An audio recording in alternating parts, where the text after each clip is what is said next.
Ladies and gentlemen, welcome back to another episode of the Faded Podcast, Season 2.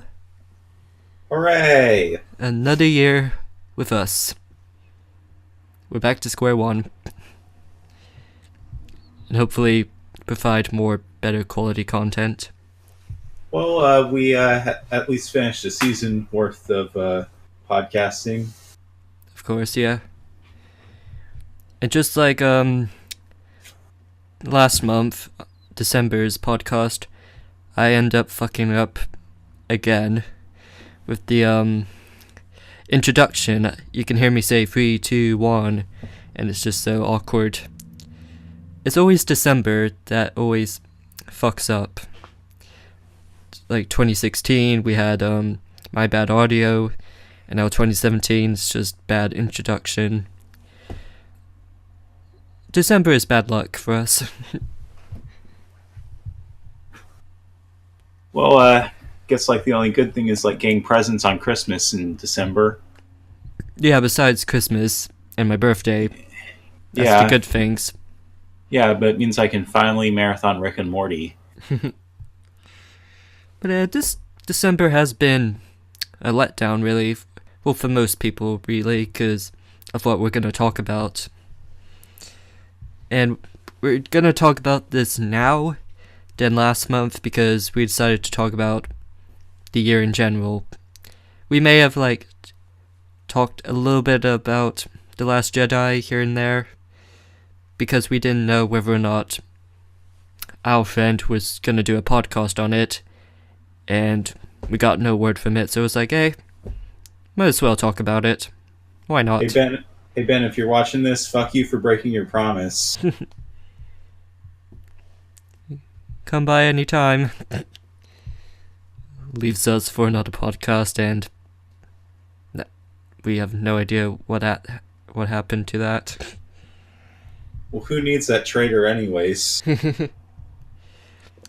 So, Darren, you pick. What do you want to talk about first? How about Last Jedi? The Last Jedi. Good idea. Get that out of the way. Yeah. How about you, explain it overall, and then we'll just begin the conversation.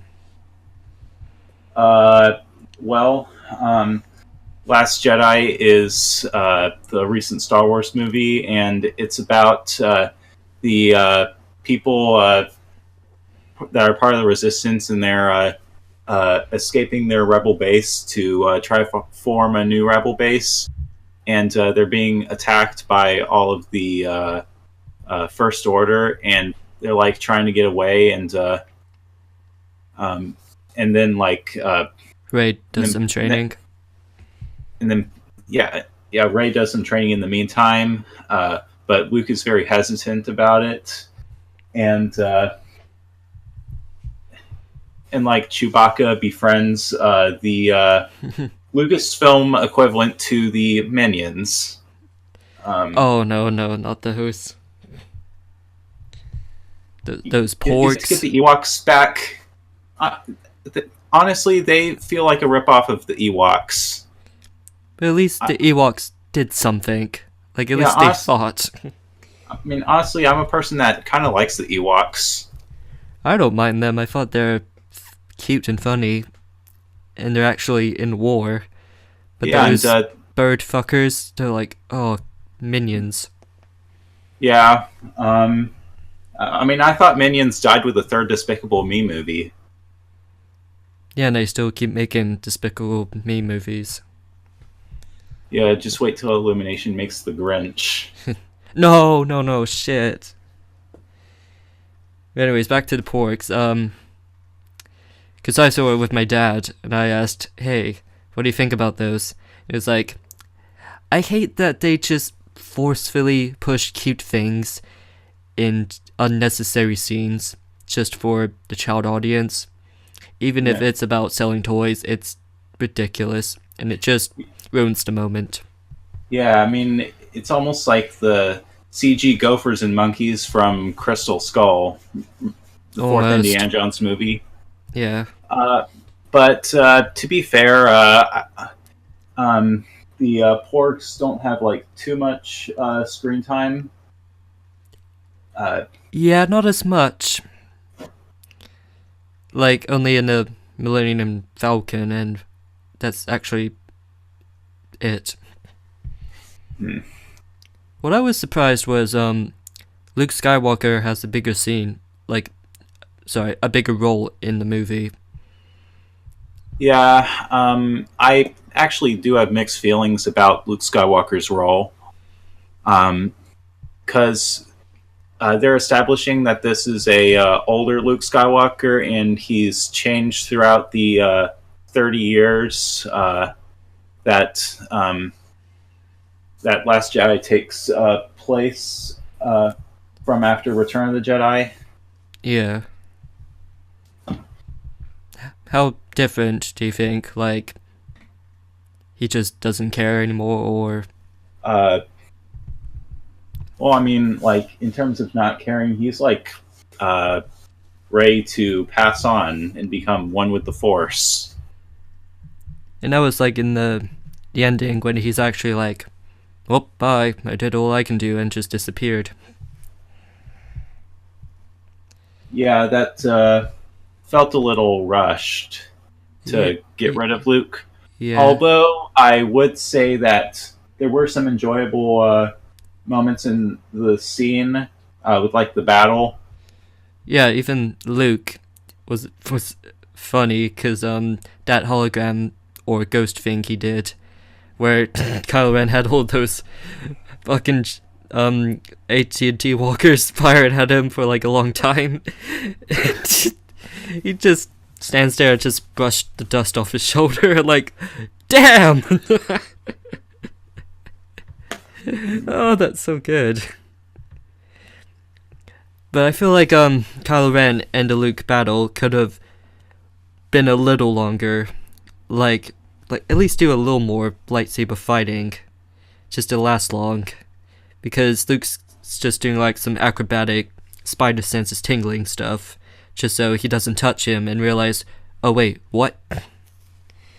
So that could have extended a little more. Just ignore the phone. The phone is ringing. It's for my mom. No worries. What do you think? What do you think about that duel? Well, they definitely do a good job in not revealing that Luke is appearing as somewhat of a ghost until it's actually revealed. Yeah. Like when Kylo Ren stabs Luke, that's actually pretty. That was actually a super. That was a super shocking twist. Yeah, that was pretty cool. Because I didn't know he was a ghost, and I thought, oh, he actually killed him. Like, he's like killing off everyone in the family. Like, first Han Solo, now Luke, then Leia. Yeah. Yeah. With so like all the footage of Carrie Fisher being shot for Last Jedi, you have to wonder if how they're going to fit Princess Leia in Episode 9, considering that she wasn't killed off in The Last Jedi. Yeah, I was really surprised that Carrie didn't die in The Last Jedi, because it feels like it's really predictable, but no, I saw her and the ship blew up, and then she flew through space. Yeah. I don't know how, but she flew through space. I mean, while I would say The Last Jedi is okay, I think there were a couple of shark jump points that this movie did, and Princess Leia surviving was kind of one of them. I think it would have been a little better if they established that she has had some Force training. Like, maybe she could have mentioned it, or was like maybe practicing with some Force abilities, because I mean, it does fit, considering that Leia is Force sensitive, but in a way it doesn't, considering that this moment wasn't really foreshadowed at all. I mean, not everything has to be foreshadowed, but but you have to know what to foreshadow, and this was one of them. I feel like the only thing we got that hinted Leia as her having the Force or Force sensitive is when she knew Luke was her sibling, and that's pretty much it. Because like the Force is strong with us, we're related, and that's just it. And she doesn't do anything else later on, besides flying through space. Besides that, yeah, I agree with you. I don't know what they're doing with the next movie. Maybe she doesn't show up, or she's like, okay, I quit, fuck off. No, I'm still debating on whether I still want to see all these Star Wars movies in theaters, because I am starting to have my doubts. I'll tell you this, I'd rather watch this trilogy, because it's kind of like the 10-year gap from like the prequels to now, and it's like a big change, and they're doing really different things, and you're not expecting it. I mean, Force Awakens, it is New Hope, and I was more excited for The Last Jedi because it's something different and new, and what will they do? So, at the end of the last... Yeah, they actually until the end of the movie. Yeah, and The Last Jedi ending, I don't know what they're gonna do with the next one, because, like, half of their army is destroyed, and even Snoke died. So what now? Well, I'm going to tell you this. Episode 9 is probably going to be either the best out of these movies or the worst out of these movies. I bet, I'm praying for the best. Because I think Last Jedi was slightly good to me. It definitely had some good ideas in it. It would have probably been better. I like how it just changed the rules around. I honestly feel like if Lucasfilms was not working on spin-off Star Wars movies and were just focusing on a trilogy, that Last Jedi would have turned out a little better. Because sounds right. I just don't like how these movies are just trying to be made every single year. We honestly do need a little bit of a break. I mean, Rogue One, I guess, was okay for what it was. Rogue One was a pass, because I thought it's going to be a one-time thing, and now they're doing everything else. They're doing we're gonna Han Solo's standalone film, Obi-Wan standalone we'll get film. To that. Yeah, we'll talk about that later. But yeah, I agree with you. I'm slowing down as a Star Wars fan because so much, like, once every year, they could have, if Rogue One never existed, then like waiting for the next one like for 2 years, that would have been more hyped and more excited. And I wasn't that crazy when I saw the Last Jedi trailer, because seeing Rogue One and then this, it feels too much for me. I don't know what's wrong with me, but I mean, at least with Marvel Studios, they can get away with it, considering that there's a lot of material they can work with, and they have like different writers and directors, exactly. And not only that, it's just more of an expanded universe than Star Wars. Right, because Marvel doesn't only have to make Avengers movies, they can make whatever they created and make it into a film. But Star Wars, they already made like the Clone Wars series and every other spin-off stuff, so just doing it again feels recycled and rehashed. But even though we would already know these characters from comics and shows, what's the whole point? Yeah. But again, Disney owns both Star Wars and Marvel, and Star Wars is gonna become what Marvel is doing, like doing each standalone film for these characters. Obi-Wan, Boba Fett, Han Solo, the guy who sells death sticks, Jar Jar Binks, I don't know. Pork standalone film. No, I think that Jar Jar did appear in the third Star Wars Aftermath film. But like it's well, you know how he basically was the one who suggested that Palpatine gets emergency power in Attack of the Clones. Yeah. Apparently in the third Aftermath book, we see like the downfall of Jar Jar Binks and what he's become. What a correct me if I'm wrong, but a street performer. Yeah, I think so. Yeah. I'll probably know more about it once I get to the third Aftermath book. Yeah. But before we get to those standalone Star Wars stuff and see what we think about it, like I said, I do like how the rules are switched around. People will predict, oh, we're gonna find out whose Rey's parents are. It's like, nope, they're literally no one. Oh, we're gonna see this action. Oh, Snoke died early. Oh, but what about? Oh yeah, that. Yeah, honestly, with Snoke's death, at least with Palpatine's death, they waited until the last movie. Yeah. And I mean, I still say no Star Wars villain can top Palpatine. No, I never liked Snoke. Yeah, Snoke is just... I thought he's unoriginal. Yeah, he's just a Palpatine ripoff. Yeah. I thought he looks badass at first because I thought he's a giant. But then I realized he's just a hologram. It's like, okay. Boring. Is it too late to have Darth Jar Jar? I think that would be much better. Even he would be a better villain. For payback. For payback. But again, I don't understand how these Star Wars theories say oh, Snoke is Mace Windu, Snoke is Darth Maul, Snoke is Jar Jar Binks.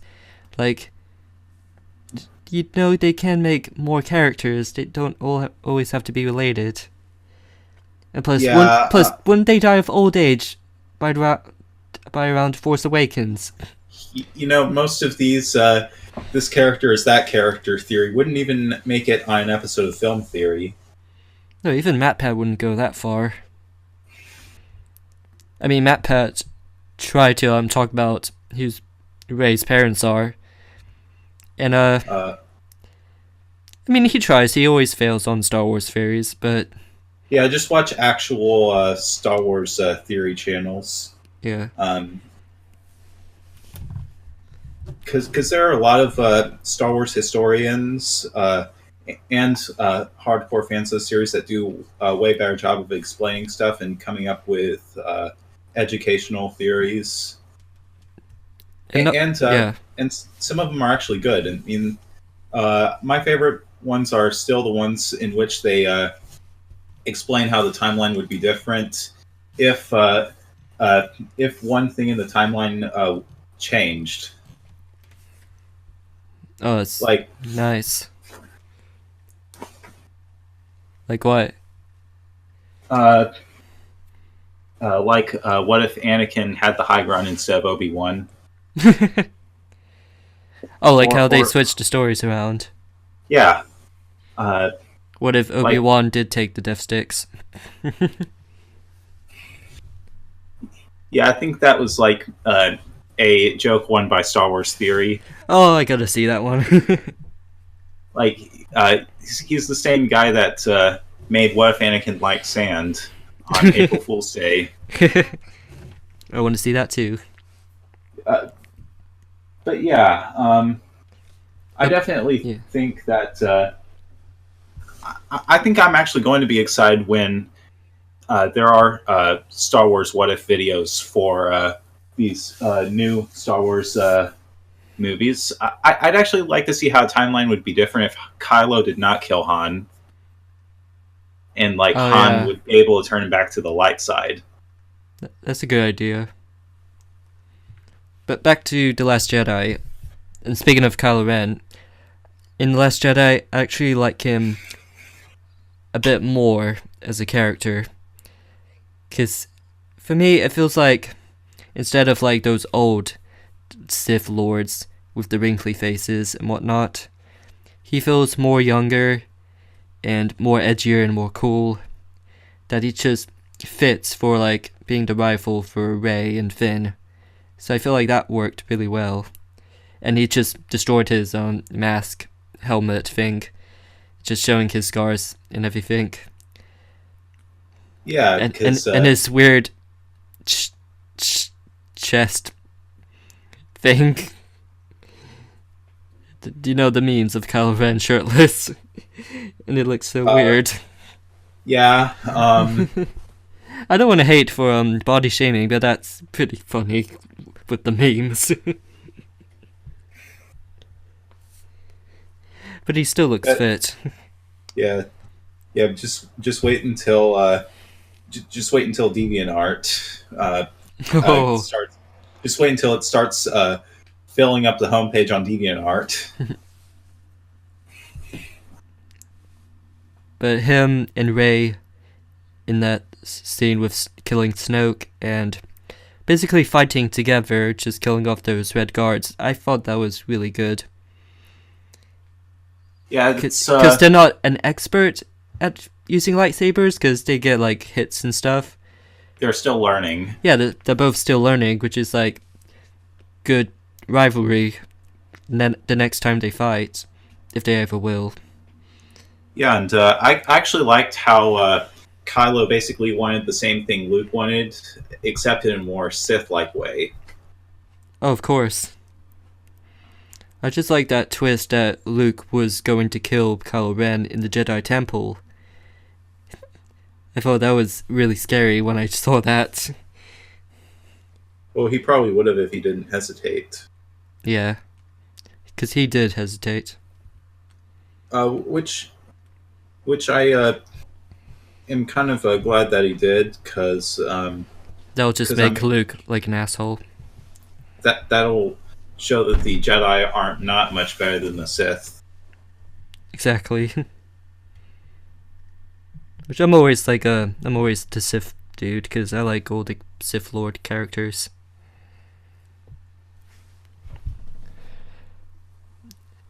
So I think that's pretty much it about The Last Jedi.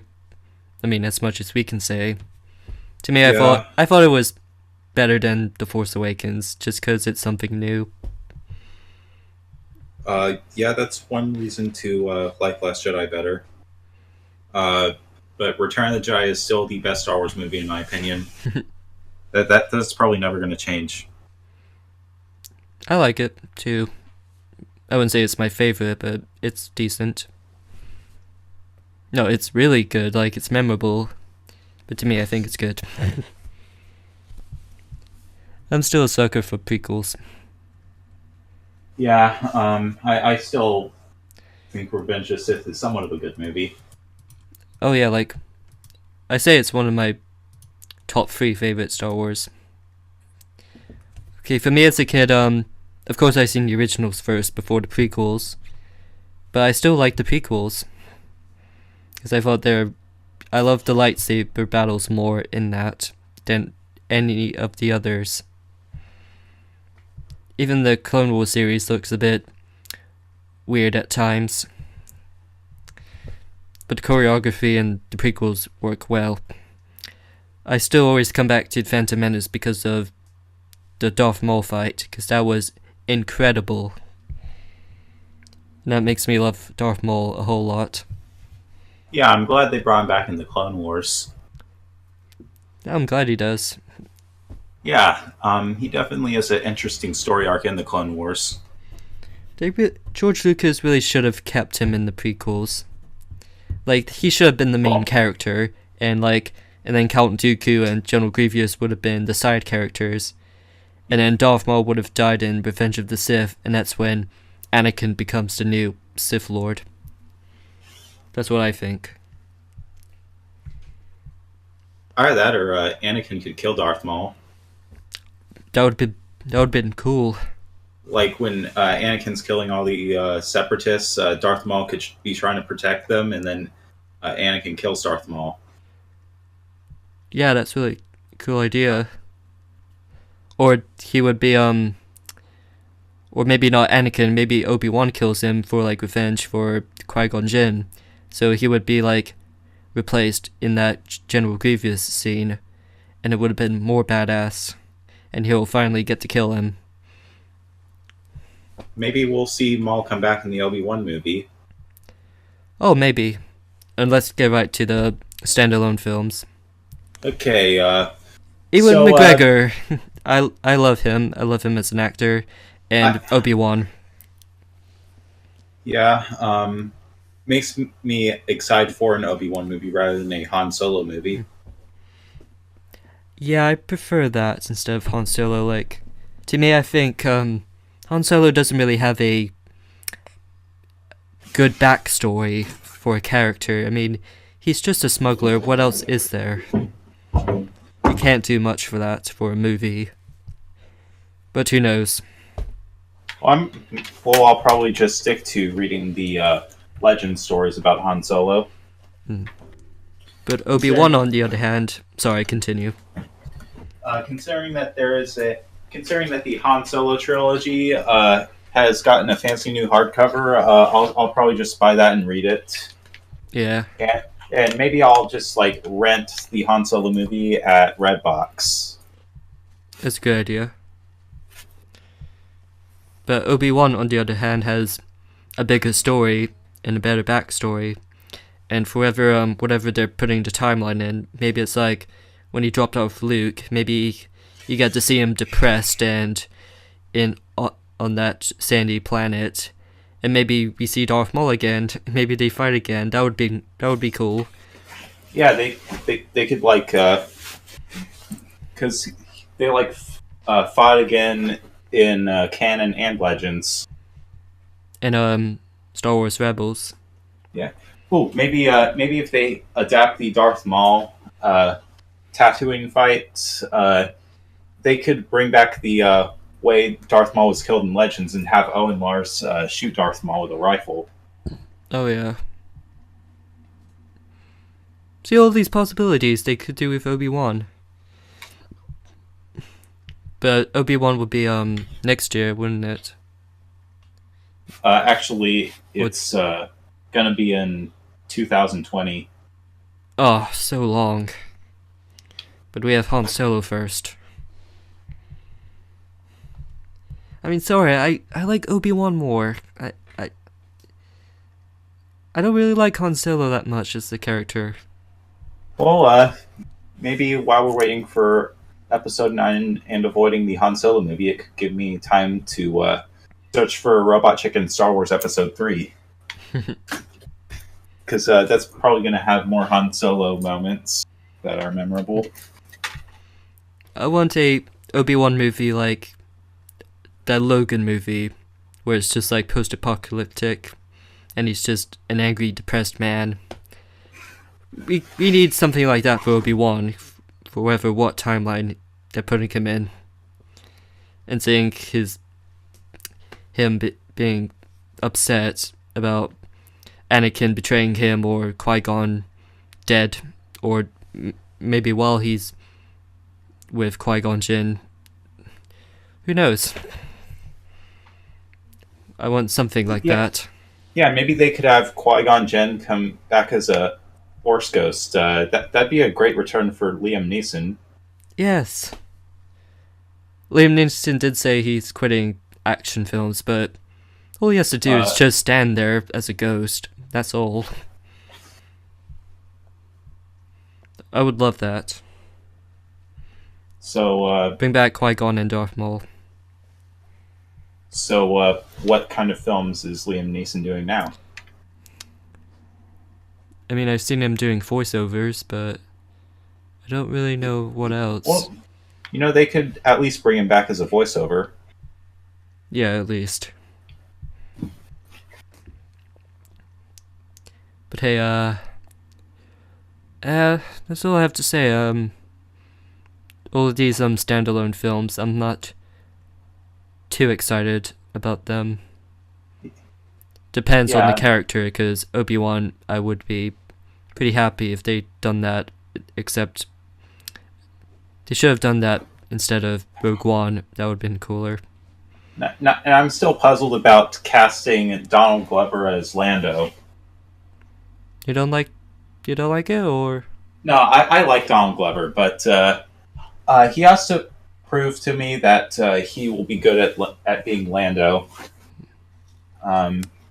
His other roles in films were spot on, and he does look like a young Lando.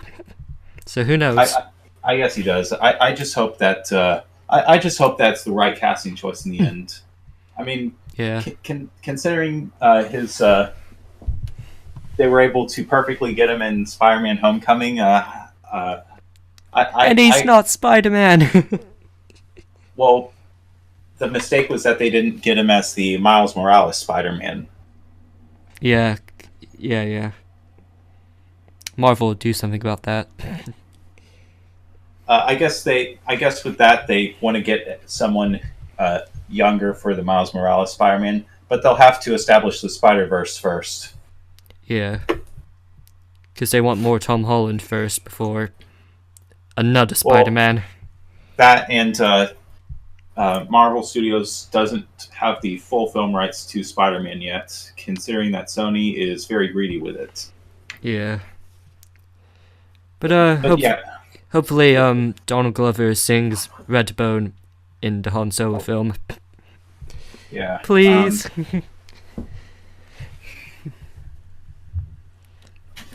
Shall we I think that's all we have to say about Star Wars. Yeah, well that's enough for it's enough Star Wars for a long time. Now let's move on to the other disappointment of December. Eminem album Revival. I like listening to some of it, and it was definitely a generic Revival album. Good, we're kind of having the same opinion here. I mean, like... have you heard Walk on Water before? No. Actually, maybe. I'm going to have to say maybe on that one. Yeah, it has been out for like a little while before the album dropped, so... is it that song he did with Rihanna? No, Beyonce. Oh. The slow song. The one with the piano. I am really out of my touch with music history. Well, that's good. So that's why I want to do this on the podcast. So it's like a normal Eminem fan versus like a diehard Eminem fan, and our opinions on it. Well, as someone who isn't like super into music and is more of a film guy, I would honestly say that it's not real. That his album doesn't really seem to be trying to be one of his best albums. It's just trying to be like some sort of comeback album. Exactly. I'm sure that Eminem fans like you would expect better. Oh, definitely. To me, I think this is the worst album he ever did. But first, let me just talk about the backstory behind this. Like, Eminem has been really political in 2017. No, wait. Late 2016, he made that freestyle just trashing on Trump and Hillary, because he's all American. And then 2017 begins, and he's been featured on many rap songs, and he's just being political again, saying Trump's a bitch. And a lot of fans are really annoyed by this, thinking, please, don't make an album about politics. I'm going to say something about this. Yeah? Politics ruin everything. Like, seriously, keep your politics out of my stuff. I mean, maybe I could, like, maybe I could, like, create a story where Trump is president to, like, keep everything modern and up to date, but I don't want to have everything about politics. And South Park needs to learn from this so people can actually like the show again. I'm still a little fan of South Park. Yeah. But not the recent stuff nowadays. I mean, do you think season 22 will be better if they just stop doing political jokes. Possibly. Anyways, back to Eminem. Eminem does take inspiration from South Park jokes. But anyways, and then the BET Hip Hop Awards, he did a really cringy freestyle, which is a diss track on Trump. There was no beat. He keeps pausing every few seconds. People behind him were just standing there having a blank face. It's just so awkward. And his rhymes were very bland and unoriginal. It's like, Trump is an orange. He's orange. Okay, I get that he's tan, but that's laughably bad. Yeah. That's like what a child would say. Like, oh my gosh, what President Trump looks like an orange. Yeah.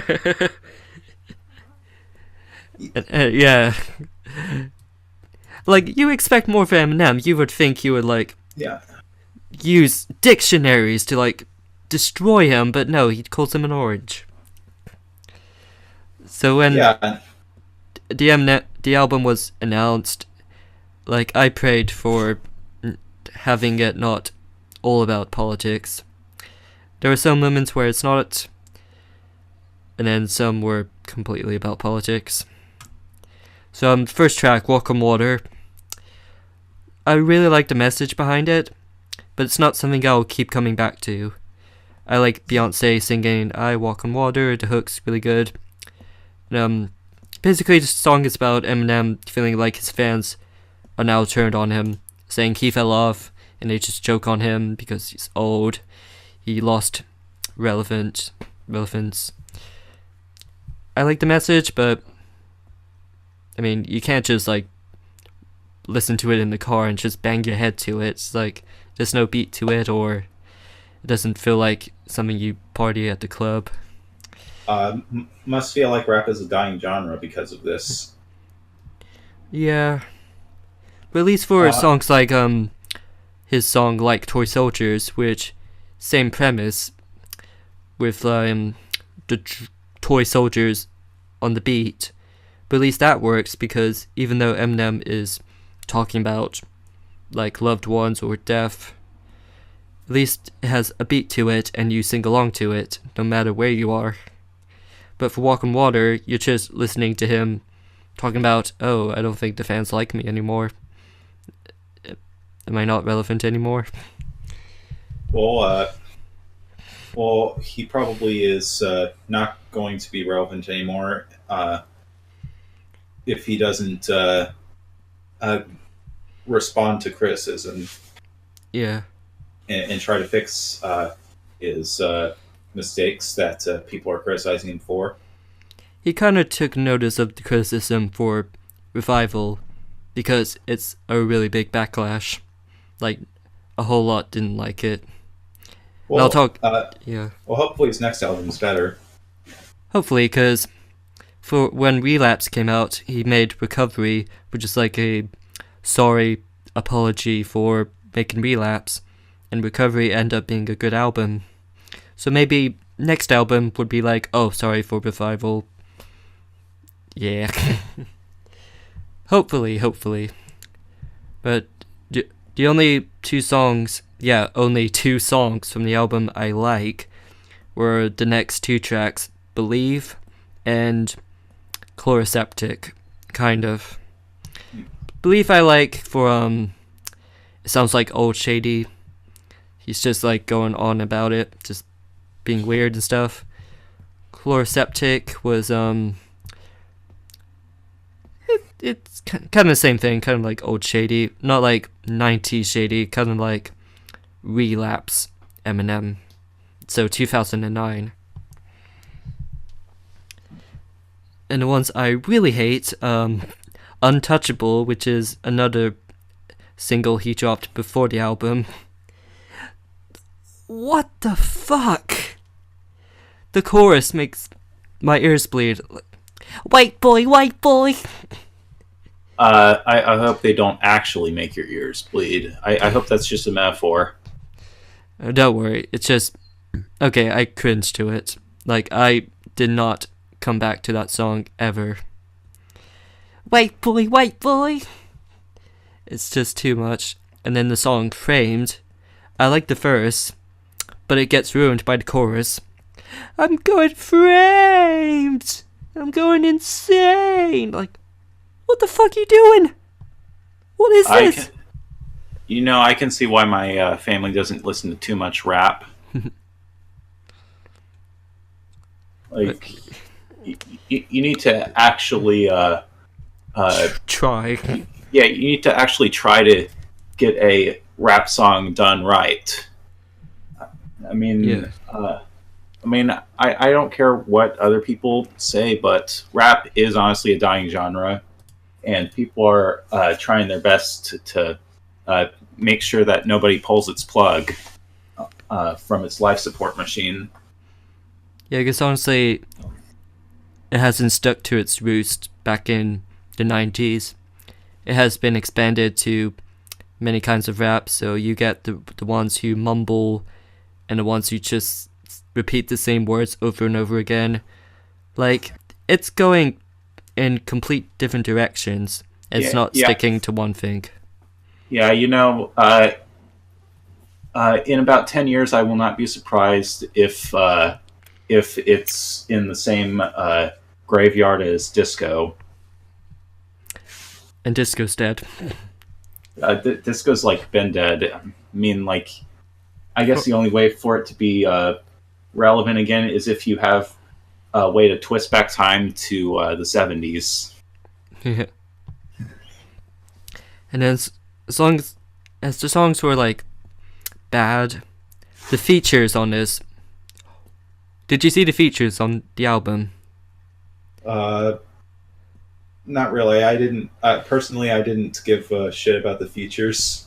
Well, let me tell you, it's all pop artists. This is what annoys me about Eminem. The pop features are terrible. Oh, you mean like when he featured Ed Sheeran for one song? Yes, that one. Okay. Yeah. It's like, I get that they're both white men, but they're not in the same genre. Like, it's always the pop features when it comes to Eminem, and you barely get any rappers featured, except the Chloroseptic remix, and I'll get to it later, but oh my god, Pink, Alicia Keys, Skylar Grey, Ed Sheeran. I didn't, most of these features I didn't really see because I haven't listened to those songs yet, but I honestly don't really give a shit to finish the album. Yeah, you didn't even finish it. This is too much. I actually didn't want you to finish it. Yeah, well, now that I have decided not to give a shit and finish about finishing the album, just wait until I watch a film produced by Eminem that I'll walk out on in the theater. Or just watch Anthony Fantano's with you. Watch Anthony Fantano's with you on it. The one who has the one with the yellow flannel.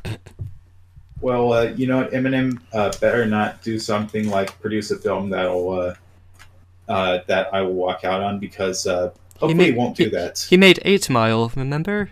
That was terrific. Yeah, and also Eminem was the producer of the movie Bodied, and I think that is I think it's a really fun film to watch if you're into rap and rap battles. Exactly. Yeah, and I actually saw the screening of it at the Houston Cinema Arts Festival, and afterwards the director of the film got up and talked about why he wrote and directed the film, and it was it was a really nice thing to listen to. I mean, I stayed in my seat, but yeah, that was actually probably honestly the best thing that Eminem did in 2017 was produce Bodied. Yeah, I agree. It's a shame his music couldn't have been better. I hate to say it, but I hate to say this from an Eminem fan, but he's been slowly declining since 2010. It I sucks. guess this is not really a good decade for him. Anyways, back to the track list. I can understand why he picked Ed Sheeran, because he's recently new and relevant. And But- popular. Yeah, and I like Beyonce. But who wants to listen to Pink in 2017? Like, no hate on Pink, but why would you want to listen to Pink? Like, in the song, he had her sing for like the first 2 minutes and then saved Eminem for last. Like, what the fuck? Okay, here's your paycheck, Pink. Now get out. That's probably what went on in the recording studio. Yeah, and the thing is, they already made a song before, since 2010. But that was better. You always have female artists to make songs twice. He made songs with Rihanna twice. And now you're gonna get all of this, the same thing, twice. Okay, the album is terrible. I didn't like it. His lyrics are terrible. You expect from the greatest rapper of all time. But let me quote one of these funny lines he says. You got buns. Sorry. You got buns. I got Asperger's. Remember when I said he likes South Park? Yeah. And that corny line right there. You got buns. I got Asperger's. Like, Is that South from the Park episode? South Park can do a little bit better than this. Yeah. And yeah, South Park did have an episode about that. Hey, you know what? When Entertain the Elk uploads his video essay on the day South Park died, I'm gonna send you a link so you can watch it. But I still love South Park. Yeah. But no. These corny lines, like, this is something 13-year-olds will still laugh at. He makes jokes about diarrhea and just like family. These are Family Guy jokes. These are modern Family Guy jokes. He's doing. This is an old man thinking this is funny. And personally, I'm not really into the. I've not really gotten around to watching the modern seasons of Family Guy because I still, because I just finished the first three seasons of the show's original run, and I honestly wonder how bad the newer Family Guy jokes are. I stayed far away from them as much as possible because the last time I seen one, I just laid on the bed, cringing to death. You know what? If Eminem guest starred as himself on Family Guy, it'd probably be a perfect match. At least Eminem could do something. He's still funny, but Yeah. on this album, this is not funny. Yeah, hopefully he'll at least pick up in quality. He doesn't have to. There doesn't have to be a second coming of Eminem music, but hopefully he'll at least pick up in quality and try to go out on a higher note than how he would now. Agree. And the samples he does, and it's all classic rocks, which I don't hate him because he done classic rock samples before, but these were taken. And these were sampled really bad, like the song I Love Rock and Roll, that classic song. And he just changed it to the chorus saying, I love, and then just cuts that part out. And then he says, you! So, and it's a love song. So that's all he used for that classic rock song. You know, if someone was singing about how they love me, I'd rather have it be Barney than Eminem's remix. Like, you just ruined a good, iconic rock song for a love song. You know, I think people would rather listen to the I Love Rock and Roll parody by Weird Al Yankovic. I mean, That's better. That is better. I mean that I mean, at least he's trying to be funny about a song, and it doesn't really ruin it. It just makes us entertained. Exactly. But like remixing it as a bad reference, it's always risky to remix songs. And the example that you're telling me just sounds not good. No. And used to be good at samples. Like Aerosmith, he sampled Aerosmith's Dream On, and that was perfect on the song Sing for the Moment. That was perfect. But now samples he's doing nowadays, it's just not even trying. Yeah, It's not paying respect to the originals. Yeah, just wait until he gets to the point where he's not even sampling songs; he's just doing lousy covers of songs. Mm. That's probably going to be his career in 5 years if it gets more downhill. But in which is he's like just like what if he covers Tupac?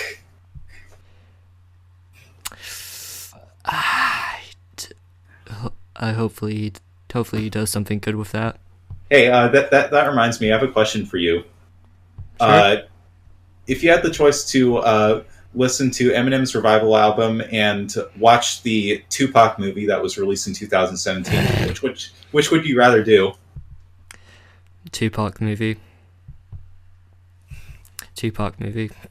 Okay, I guess it's that's probably I guess that would make you less deaf. It was inaccurate, but I'll still watch it. I'll act like he's a completely different person. Yeah, I guess you're gonna like treat the movie like a fantasy. Yeah. Like, I'll pretend that he didn't hold an iPhone in 1996. But yeah, Eminem... yeah, that actually happened. Whoops. And this is why inaccuracy ruins movies that based on real life. Yeah, Eminem needs brutally honest people in the studio. He has too many yes mans thinking this album is good to release. Because at least there's only one person who said, he has one friend who said this is trash. And him and 50 Cent and everyone in his record company throw shit on him. And he does not deserve it. His name is Joe Budden, by the way, another cool rapper. He's been around for a long time, as much as Eminem. And he is a member on Complex, which is Everyday Struggle, which is where you talk about hip-hop. And he gets put on the spot because he's close to Eminem as a friend. And you can tell he was defending him since Walk on Water, but when he heard Untouchable, he's like, no, this is trash. At least he's being reasonable. Honestly, what makes a good friend is when they can disagree with you, and not just be a yes man to everything that you do. Exactly. Because I mean, if your friend is trying to, if you have a friend that's trying to convince you to rob a bank, I'm sure you would not do it. Right. But Joe Budden doesn't deserve this shit, and the Chloroseptic remix song Eminem recently dropped was basically targeting towards Joe Budden. Oh, not Eminem 2 on diss tracks. No more diss tracks. Okay, let's talk about the Chloroseptic remix, which that is actually a good song. It is so much better than the original, I swear. Okay, let's talk about the first off. He actually had rappers featured. 2 Chainz. I've been seeing photos of Eminem and 2 Chainz together long ago, and I was screaming with joy. It's a perfect collab because they're both smart and really funny. So 2 Chainz in the beginning was amazing because he has been improved over the past few years lyrically because he's been known as the goofy radio played rapper. It's like, oh, all I want for my birthday is a big booty hoe. You know, that kind of person.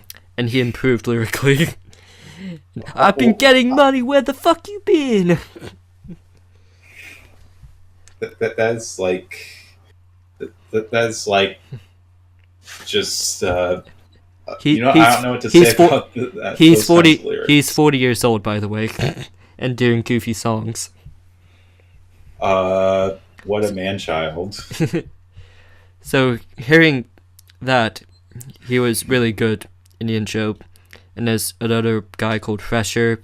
I don't know much about him, but he was really good. And now Eminem, he was actually really good, but what he was talking about the critics and the reviews and the reaction videos you saw. So wait, Eminem's been watching reaction videos Uh, on YouTube. what has he become? Like reaction videos are totally a waste of time. Exactly. But at least I guess he was targeting towards the opinions on the people hating on the album. But I was surprised because this goes to show no matter what you say online, they will hear it. Your opinions is always heard. And we're late on this topic. Eminem, of course, didn't hear us. And maybe other people. Maybe not the YouTube reviewers. Because this is, once I said, it was targeted towards Joe Budden. Let me say this, because I saw Joe Budden on Complex. Most of the time he was giving Eminem props. He said, Eminem can do whatever he wants. I still love him and respect him, but to be brutally honest, and it's just my opinion, this is trash. But why did Eminem target him? Because he's close to him? And honestly, you just need to save your dissing for rap battles. To be honest, when Eminem diss people, it's never the rappers. It's always people with the different genres in music.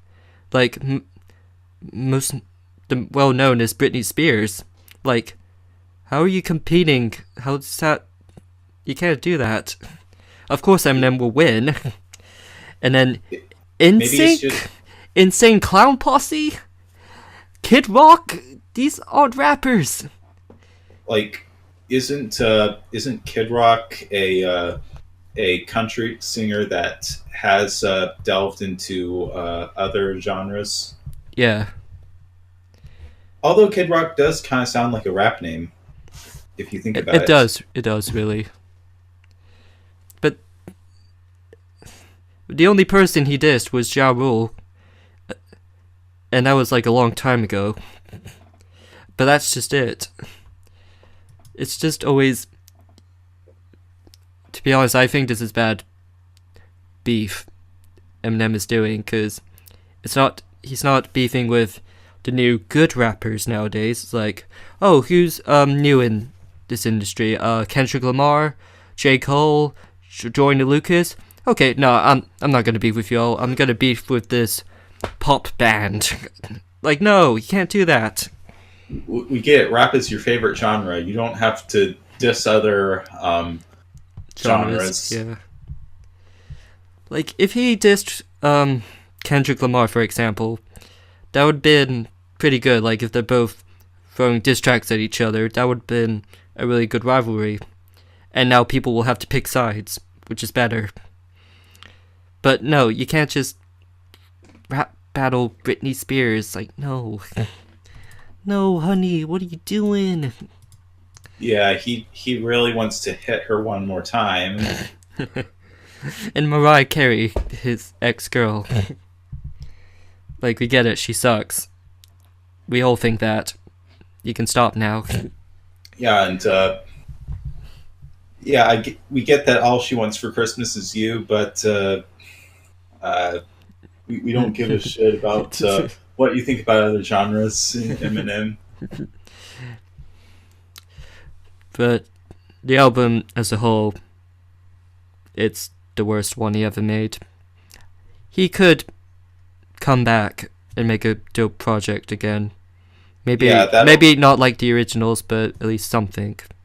Yeah, that'll be the actual revival. Yeah. From the last album he made, Marshall Mathers LP2, which is like 2013, I enjoyed it because it feels like old Eminem because of the title. It's like the second Eminem because you get like the goofy Eminem, and you get the groundbreaking songs like Rap God and Berserk. But on this album, you get no songs that stand out. Walk on Water, maybe, but that's not standing out to me. So hopefully Yeah. he'll do something. But for now, Yeah. I only like 2 songs. Believe and the Chloroseptic remix. Yeah, leave the walking on water to Jesus. And that's in the chorus too. Overall, sorry Eminem, I don't like it. This is from a diehard fan. Sucks.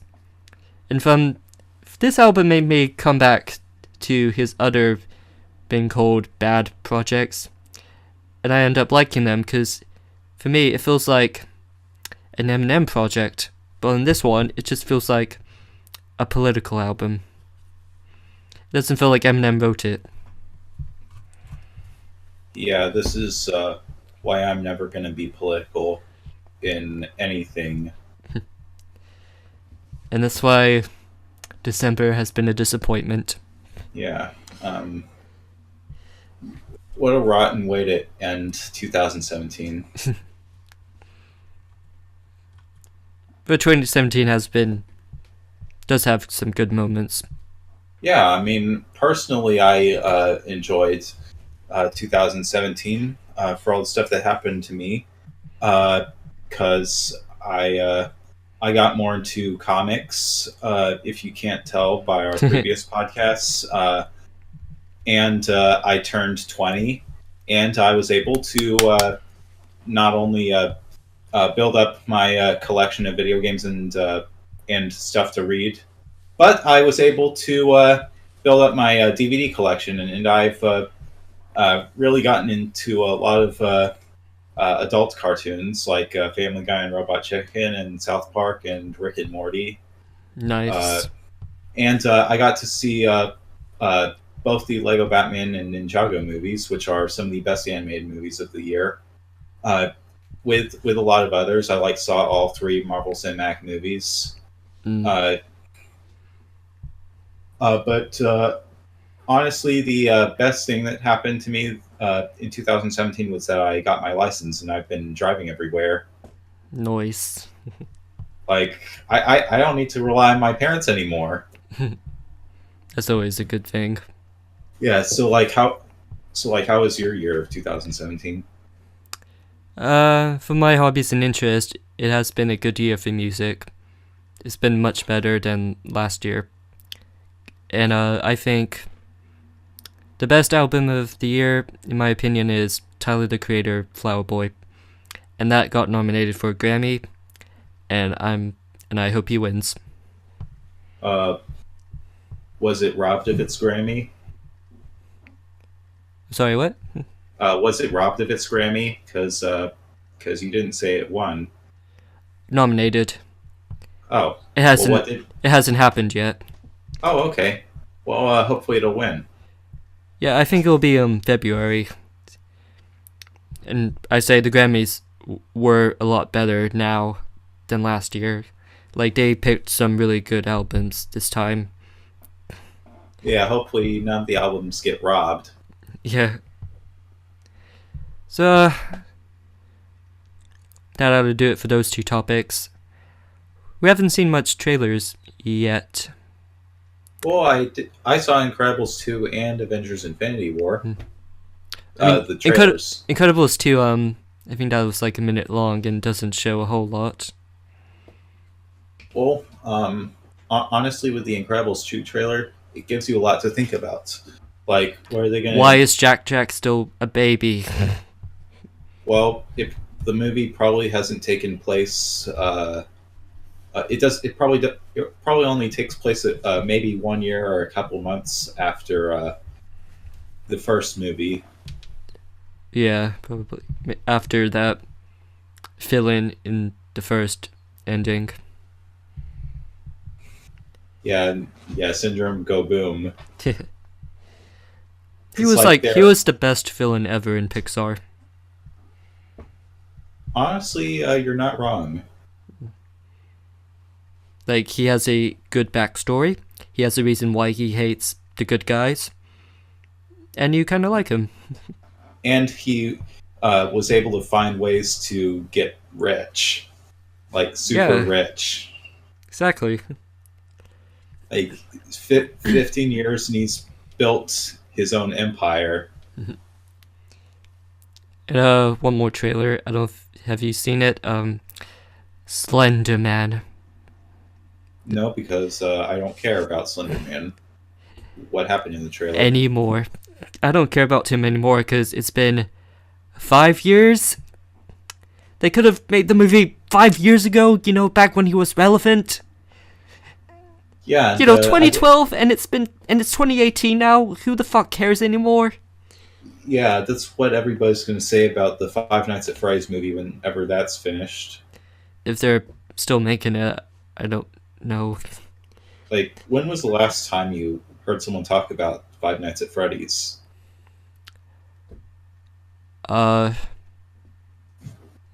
2016. Yeah, back when the last game was released. Actually, I think Scott made another one in 2017, but no one remembers that one.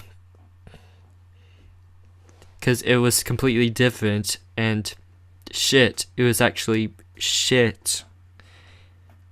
It was... To make a good horror game, you gotta build up the tense. But it's Five Nights at Freddy's, it's just about jump scares. But he wasn't trying. He had the stock images of the characters, the animatronics, and it's just like have the loud audio screaming. But it was so distorted and it wasn't in sync when the images come and pop out at you, and it was really shit. That's lazy. That is lazy. That's just a cash grab. And hopefully he stops. For real this time. Yeah, because I think the fourth one was supposed to be the last game in the series. Yeah. And then Pat said, "This is the final Five Nights at Freddy's theory, part 1. But come on, you know it's not the final theory, Matt. Yeah, he needs those views. That's how he got almost 10 million subscribers. Alright, I think that ought to do it for this episode of Faded. Thank you guys so much for watching. My name is Waffleoff. And I'm still working on a new name. And we'll see you guys next time. Hope you stay tuned for Season 2 of Faded. Bye-bye. Bye!